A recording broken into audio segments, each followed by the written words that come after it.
Welcome back to our video series on the Renaissance in Italy. Today we'll be covering part 3 in our series of videos, which will be discussing famous Italian Renaissance writers. When we discuss the Renaissance, most of the focus is placed on the artists of the time, but there were some important writers that we do need to discuss as well. The Italian writers of the Renaissance were heavily inspired by politics and government. It was during this time that many poets, artists, and scholars began to interact and work with politicians as well as nobles within the courts of Italy. So these authors were inspired to write about power and how power could be obtained and controlled. These authors began to write books that were how-to manuals on how to control and manage your power as a ruler, and they were aimed at helping the ambitious men and women of Italy who wanted to rule the Renaissance world.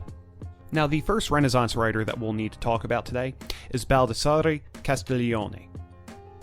Castiglione was an Italian writer who had had frequent interactions with nobles and rulers of Italy. He wrote a how-to book that is known as the Book of the Courtier. It essentially describes the proper behavior for those working in politics. This book was essentially a list of rules that would teach the manners, skills, learning, and virtues that every member of the court should have. Castiglione believed that a good courtier should be well-educated, well-mannered, and a master in many fields. Castiglione was promoting that idea of the Renaissance man, and as we know, a Renaissance man, or a Renaissance woman, was a person who was skilled in many different areas: art, literature, poetry, sciences. Now, Castiglione's book set different rules for men and women that reinforced gender standards and roles for the time. Castiglione believed that men should be athletic, but not too competitive. They should be talented, but not braggadocious. And they should know literature and history, but avoid being arrogant or ostentatious. Conversely, Castiglione believed that women should essentially balance out men and serve as their opposite. Women should be graceful, kind, lively, modest, and beautiful. So for Castiglione, women seeking to obtain power should focus more on their appearance and their outward mannerisms, whereas men seeking to obtain power in Italy should try to become pure Renaissance men. This book was highly influential and was one of the best-selling books in Italy at the time, as those who hoped to seek power used this as almost an instruction manual for how to behave as a member of their local city government. The other great writer of the time was Niccolò Machiavelli. Machiavelli has become one of the most famous and infamous Italian writers due to his book The Prince, which was published in 1513. Now, The Prince also served as a how-to guide for rulers to gain and control their power. However, Machiavelli took a more cynical approach to this. Prior to this time, many of the great works on political theory had been written by Greek philosophers and sought to push high moral virtues as the driving force behind politician behavior. The book Plato's Republic highly emphasized the idea of a philosopher king who would act morally at all times and always do what is just for the people. However, Machiavelli took a different approach to this. Machiavelli believed that the ends justified the means, and that rulers should not be bound by morals or virtue when it came to making important political decisions. For Machiavelli, getting results was more important than keeping promises. He did not believe that one should be bound by morals or their promises to people, and instead focus on controlling and maintaining power at all costs. His writing emphasized things such as deceit, trickery, and use of force to keep kingdoms in line.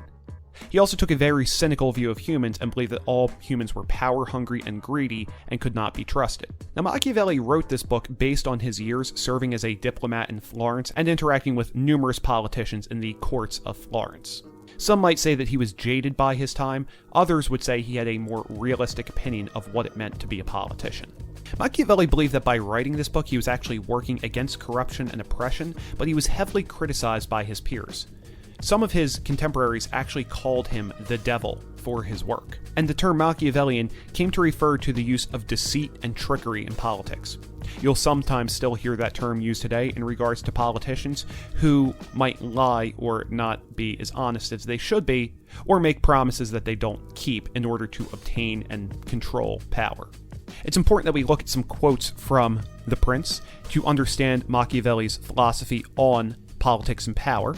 One of his most famous quotes is, It is much safer to be feared than loved, because love is preserved by the link of obligation, which, owing to the baseness of men, is broken at every opportunity for their advantage. But fear preserves you by dread of punishment, which never fails. So in this quote, Machiavelli is essentially saying that rulers should use force and punishment to maintain power rather than trying to appeal to the love and affection of the people they rule.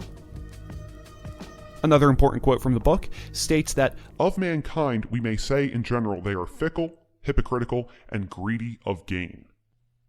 Again, this represents Machiavelli's very cynical worldview of people and how they interact with their politicians. And the last important quote that I chose to pull from The Prince states, "The new ruler must determine all the injuries that he will need to inflict. He must inflict them once and for all."